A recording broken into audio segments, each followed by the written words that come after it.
Let me tell y'all a few things that I wish I knew becoming a business owner. Like, no one told me. Yeah.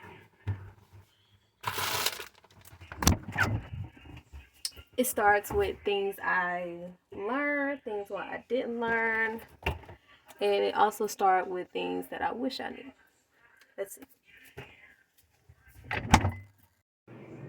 Okay, I think I got y'all centered. Hey there, Credit Crew. Welcome or welcome back to my channel. My name is Vanessa with the Weenie Umbrella brand, the Weenie Umbrella Publishing, the Weenie Umbrella Everything Under the Sun. And you can hear some stuff in the background, but guess what? Pay attention to me.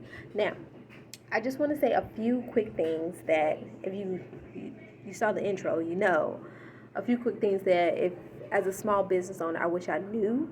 And I'm not talking about a person with a business background or a person who's family in business or nothing like that. When you're literally starting off as a new beginner in business, what you need to know. One, and this is the most thing. I'm not going to say this to the last. I'm not going to say this toward the, bonus tip. I'm going to tell you straight up. Know your tax laws. And what I mean by that is, okay, when, let's say the state of Texas, you have to have a sales permit if you sell anything.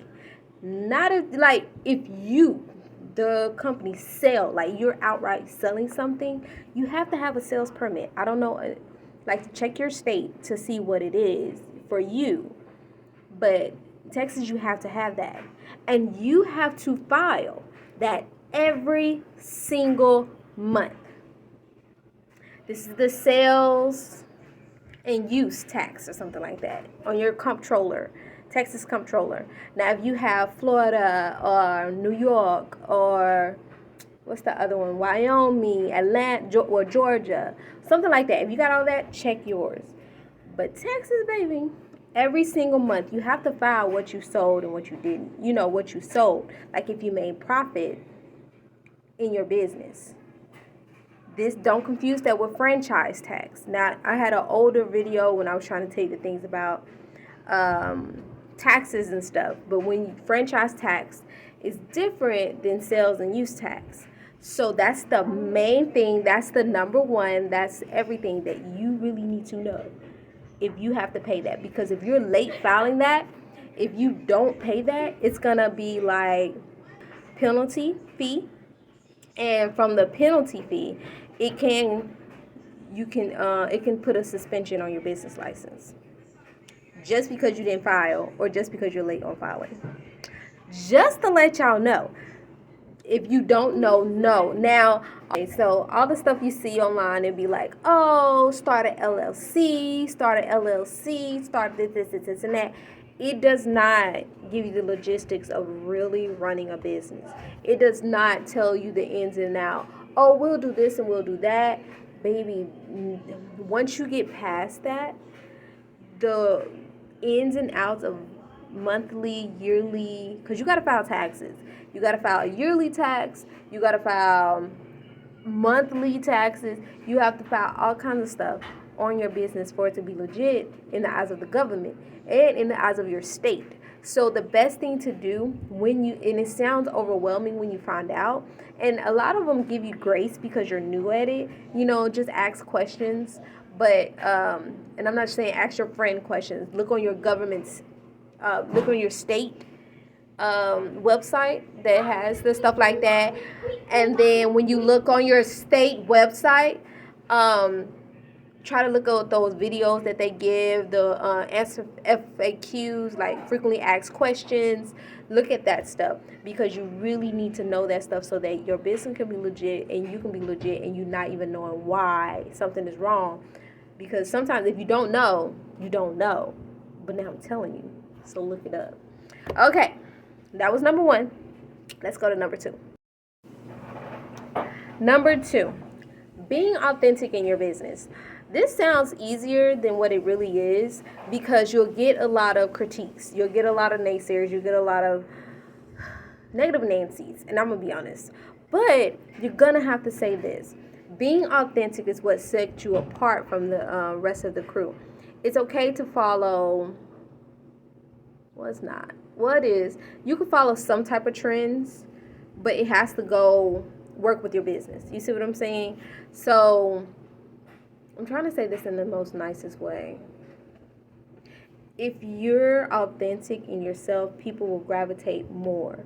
If you're not authentic and you follow every trend, or if you listen to every critique, every criticism, that it changed the way you write, it changed the way I can understand when you're working on getting better. But if your story has your signature style and your signature flow, it is not Shakespeare. It is not Beethoven. It is not none of that. It's yours. Then just perfect that for you. You get what I'm saying? So being authentic with a lot of outside noise is a lot more harder, because you'll think that it's appealing to a different audience. But when you're if you're changing so much just to appeal to a certain audience, but the audience that like you and your style, and you can grow within your style, because you really got to find out your style, and your style is not every trend. It's a little harder than it is. My writing style is me.